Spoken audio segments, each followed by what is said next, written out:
តែកិនប្រាថ្នាក្រុមប្រាំងវសានាថ្លៃមិនថាយុគមិនថាថ្ងៃស្រនងអាឡ័យក្រុមគ្រាចិននៅតែគិតចង់បា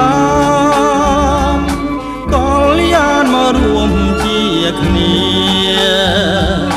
ក្រែងតែអូនមិនមេត្តាមិនព្រមស្នេហារូបបង